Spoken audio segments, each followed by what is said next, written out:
पराधीन आहे जगती पुत्र मानवाचा, दोष ना कुणाचा, दोष ना कुणाचा। दैव जात दुःखे भरता, दोष ना कुणाचा। पराधीन आहे जगती पुत्र मानवाचा, पुत्र मानवाचा।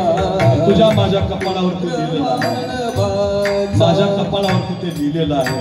दोन मुंडक्याची भोवते सागरात भेट, नाशिकच्या भागातून तोडी तेव्हा पुन्हा नाही गाठ। एखादं ओंडकं तुमच्या नाशिकच्या भागातून वाहत वाहत वाहत जातं बघा समुद्रामध्ये। एखादं ओंडकं त्या ओंडक्याला भेटत राहतं, समुद्रामध्ये एक मोठी लाट येते। पूर्व संचिताचा,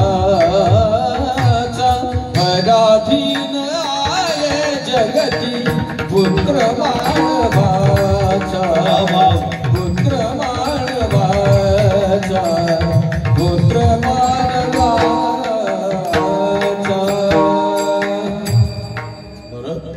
एखादं ओंडकं या बाजूनं वाहत जाते, एखादं ओंडकं त्या बाजूनं वाहत येतं।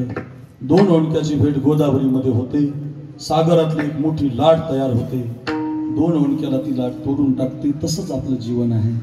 तू एक ओंडका आहे, मी एक ओंडका आहे, असं रडू नको राजा। अयोध्येत होतो राजा रंग कमी बनीचा, 14 वर्ष माझ्या प्रारब्धात वनवास आहे, 14 वर्ष तुझ्या प्रारब्धात गादी आहे। काय प्रारब्ध आहे बघा। विश्वाच्या मालकाला जर चुकत नाही तर आपण कीच झाडकी पत्ती आहोत, म्हणून लई डोकं लावू नका, लई टेन्शन घेऊ नका, प्रयत्न करत राहा। जे प्रारब्धात आहे ते घडत राहतं। संसारात कधी प्रयत्न किती करा तरी फळ मिळत नाही, कारण संसार प्रारब्धावर आहे। तुकाराम महाराजांना माहिती होतं, देह तवा आहे प्रारब्धा अधीन, याचा मिकासीन वाहू भार। तुकोबाराय म्हटलं आम्हाला माहिती आहे, म्हणून आम्ही परमार्थातला प्रयत्न केला। महाराज परमार्थातला प्रयत्न, हो संसारातला प्रयत्न काहीच देत नाही, परमार्थातला प्रयत्न मात्र तुम्हाला फळ देतो। महाराज सांगा बरं, तुम्ही परमार्थातला प्रयत्न काय केला? गोविंद गोविंद मना लागलिया छंद, मग गोविंद ते काया भेद नाही देवात। या पायामध्ये घुंगर बांधले, गळ्यात विना घेतला, हातामध्ये चिपळ्या घेतल्या। कधी भंडारा डोंगर, कधी भामचंद डोंगर, कधी घोरडेश्वर डोंगरावर गेलो आणि परमार्थातला प्रयत्न। गायनाचे उडे आपोली या छंद,